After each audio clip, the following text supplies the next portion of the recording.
বাবা ও মা একসাথে লীলা দেখান এখানে। লোকনাথ বাবা যখন কালীঘাটে যান তখন মায়ের রূপের স্বয়ং দর্শন পান। কালীঘাটের বাবা লোকনাথ মায়ের সাক্ষাৎ পেলেন।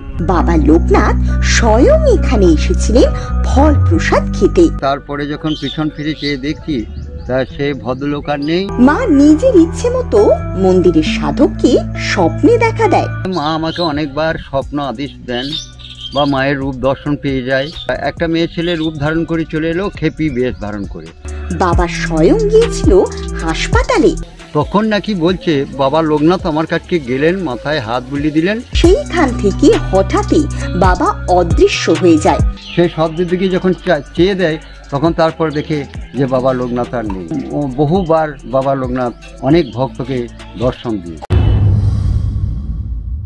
পৃথিবীর বিরল এক মন্দিরের ঘটনা আজ শোনাবো আপনাদের, যেখানে মা ও বাবা স্বয়ং একত্রে বিরাজ করছেন। এখানে মা ও বাবা বলতে বলা হয়েছে মা কালী ও বাবা লোকনাথকে। এই মন্দিরে ঘটেছে বহু অলৌকিক কাহিনী। তার মধ্যে এক অন্যতম ঘটনা হলো লোকনাথ বাবা যখন কালীঘাটে যান তখন মায়ের রূপের স্বয়ং দর্শন পান এবং মা তাকে বলেন, তোর পেছনে সব সময়ই আমি আছি, তুই এগিয়ে চল। সেই দৃশ্য এই মন্দিরে আপনারা দেখতে পাচ্ছেন এইখানে, যে বাবা লোকনাথ আগে রয়েছে এবং মা ঠিক তার পেছনে। বাবা লোকনাথ যখন ঘর থেকে ব্রহ্মচারী হব বলে ঘর থেকে বেরিয়ে গেলেন তখন কালীঘাটে গেলেন। কালীঘাটে যখন গেলেন কালীঘাটের বাবা লোকনাথ মায়ের সাক্ষাৎ পেলেন। তাই সেই মা বললেন যে তোর ভয় নাই, আমি তোর পিছনে থাকছি। এইভাবে বাবা কাছে মা সবসময় রইলেন। তাই আমার এখানেও সেই মা বাবা লোকনাথের পিছনেই রয়েছেন, সেইটাকে তুলে ধরা হয়েছে।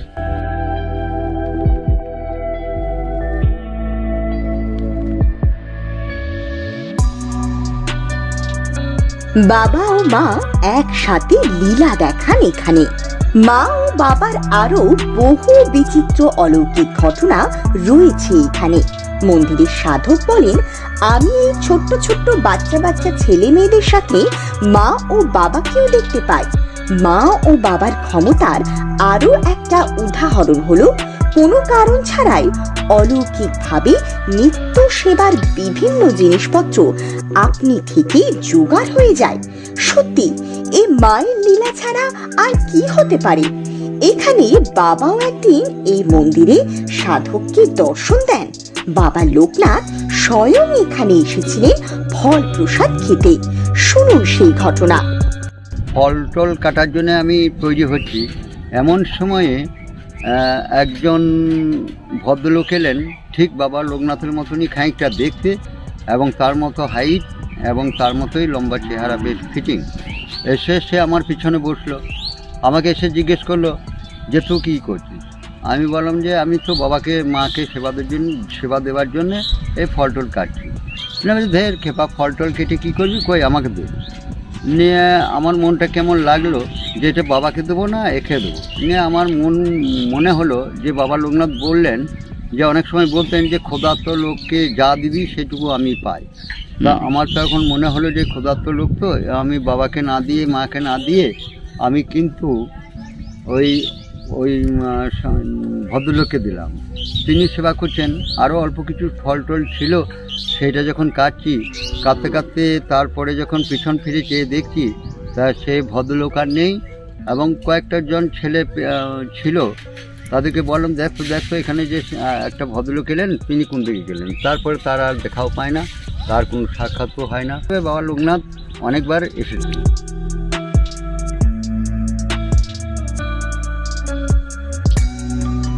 মা নিজের ইচ্ছে মতো মন্দিরের সাধককে স্বপ্নে দেখা দেয় এবং বিভিন্ন রূপে আসেও এই মন্দিরে। তবে মা কিন্তু কাউকে ধরা দেয় না, অথচ তার বিভিন্ন বৈচিত্র্যময় লীলা বলে এখানে বিরাজিতা মা। মায়ের আটনটায় যখন আমি থাকি তখন মা আমাকে পরের দিন আমি কি করব এবং যদি কোনো ভুল ত্রুটি কাজকর্ম আমার হয়ে থাকে তখন কিন্তু মা আমাকে সহায় হয়ে বলে যে তুই এই কাজটা করবি না, এইটা করবি, তাহলে তোকে কেউ কিছু বলতে পারবে না বা তোর কোনো ক্ষতি হবে না। সেরকমভাবে মা আমাকে অনেকবার স্বপ্ন আদেশ দেন বা মায়ের রূপ দর্শন পেয়ে যায়। অনেক মেয়ে ছেলে যখন এলো, একটা মেয়ে ছেলে রূপ ধারণ করে চলে এলো খেপি বেশ ধারণ করে, আর রাত্রের দিকে রাত একটার সময় এসে আমাকে ডাকছে, ডেকে যখন উঠলাম খুলে দেখি যে একটা খেপি মেয়ে ছিল। তা সে আমাকে এমন কয়েকটা কথা বলে গেল যে দেখ, তুই একমাত্র ত্যাগ স্বীকার করিস, ত্যাগ স্বীকার করলে তো আর এই পথ থেকে কোনো মতেই সরে যেতে পারবি না। আর এই পথে যখন এসেছিস জেনে তেনে প্রকারে তুই এই পথটা যেন ছাড়িস না, এই পথটা ধরে রাখবি। তা সেই কথা আমার এখনও সেই খেপা মেয়ে ছেলের কথা শুনে আমি অবাক হয়ে যাই যে এ কী করে বলতে পারে, একটা খেপা পাগল মেয়ে ছেলে। তা তাকে আমি অনেক চেষ্টা করেছিলাম যে একে ধরবো, কিন্তু ও আমাকে ধরা দেয়নি। রাত্রের বেলায় কিন্তু সে আবার চলে যায়।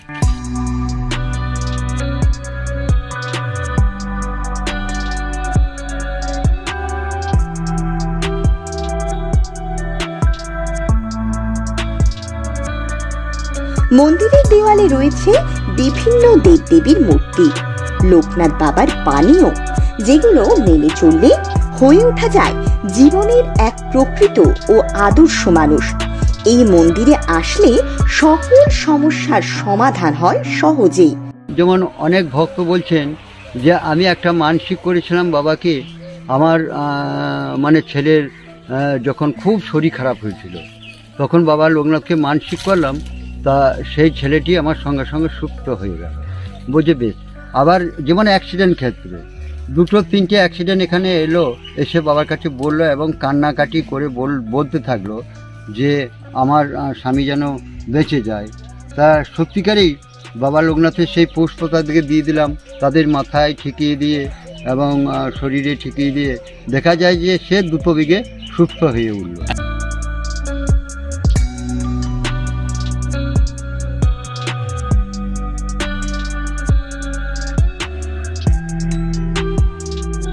বাবার আরো এক লীলা, বাবা স্বয়ং গিয়েছিল হাসপাতালে, কিন্তু কেন সেই ঘটনায় আমরা শুনে নেব। এখানে এক আদিবাসীদের মেয়ে, ওনার একবার শরীরে খুব অসুবিধা হয়েছিল, তার বিনিময়ে তাকে অপারেশনের একটা ডেট দিয়েছিল। উনি গিয়েছিলেন শিয়ান হসপিটালে। সেখানে অপারেশনের সময় যখন অপারেশন হয়ে যাওয়ার পর ওনার জ্ঞান ফিরলে কিন্তু খুব যন্ত্রণায় ছটফট করতে থাকেন। তখন উনি লোকনাথ বাবাকে স্মরণ করলেন। তখন নাকি বলছে বাবা লোকনাথ আমার কাছে গেলেন, মাথায় হাত বুলিয়ে দিলেন এবং বাবা লোকনাথ বলে তোর কোনো চিন্তা নেই, ভয় নাই। সেই ভয় নাই বলে বাবা লোকনাথ আমরা চলে এলেন।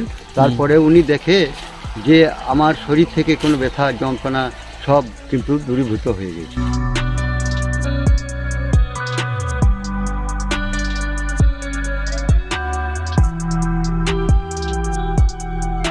মায়ের সাথে সাথে বাবার লীলাও কিন্তু কিছু কম নয়।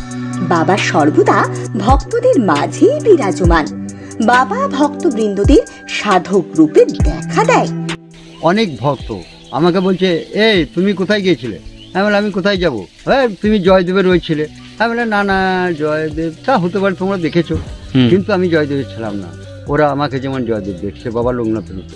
সত্যি তাই, এই মন্দিরে বাবা ও মায়ের লীলা অসীম। বাবা লোকনাথ স্বয়ং ধ্যান যোগে বসেছিলেন। সেই সময় এক ভক্ত সেই দৃশ্য দূর থেকে দেখে, আর তখনই সৃষ্টি হয় এক অন্য রকম পরিবেশ। তারপরে সেইখান থেকে হঠাৎই বাবা অদৃশ্য হয়ে যায়। শুনুন সেই ঘটনা।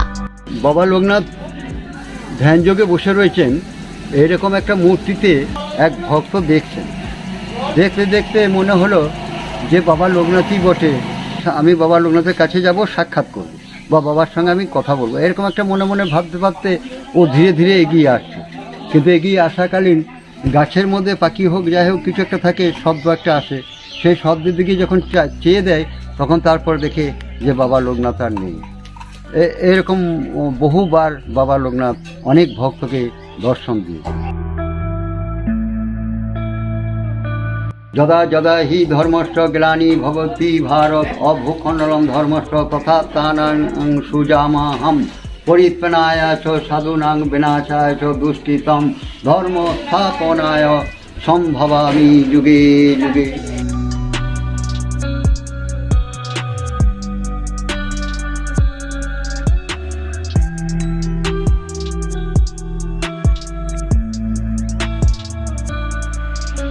এই মন্দিরে বাবা যখন পঞ্চমুণ্ডির আসনের উপর বসেন তখন বাবা স্বয়ং শূন্যে চলে যান এবং সেই সময় মায়ের দর্শন লাভ করেন।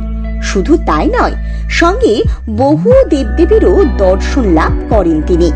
মায়ের যখন রূপ আমি দর্শন করতে থাকি এই আসনে বসে, এবং এই আসন ছেড়ে যখন আমি শূন্যে চলে যাই তখন দেহ মন আমার এই আসনে বসে থাকে, কিন্তু আমি শূন্যে চলে যাই। যাওয়ার পরে সেখানে থেকে আমি পরম বৈষ্ণবকে খুঁজতে চাই, সেই পরম বৈষ্ণবকে আমি দর্শন করতে পারি এবং পরম বৈষ্ণবের রূপ দর্শন করতে পারি এবং অনেক দেব দেবীর রূপ দর্শন করতে পারি এবং অনেক কিছু বুঝতে পারি।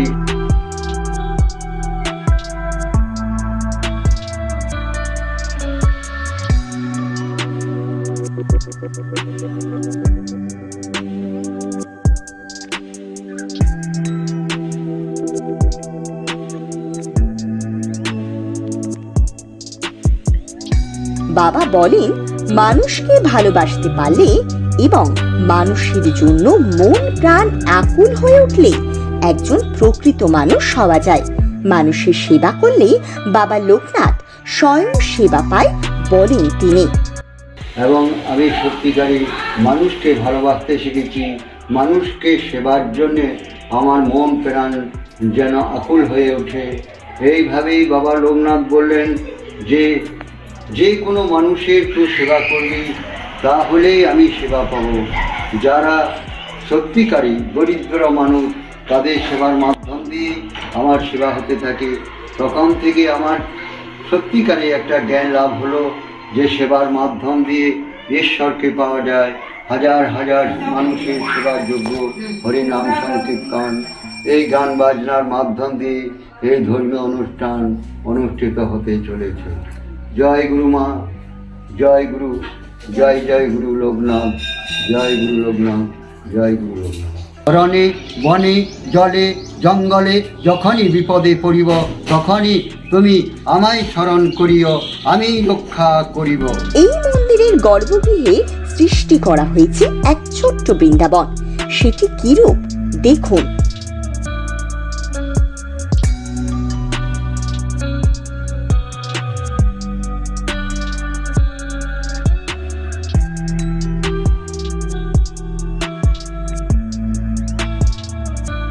এবং একমাত্র এই মন্দিরেই দেখতে পাবেন সকল দেবদেবী একত্রে রয়েছে এই স্থানে।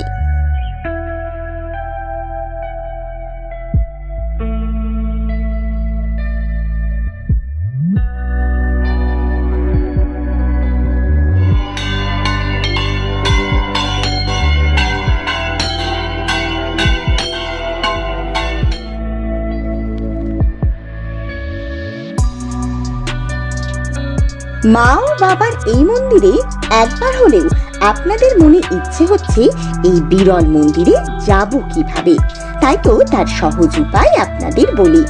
ইলামবাজার জয়দেব বাস ধরে নেমে পড়ুন ডুমরুট বাস স্ট্যান্ডে। স্ট্যান্ড থেকে কয়েক পা এগোলেই পেয়ে যাবেন জাগ্রত এই মন্দির।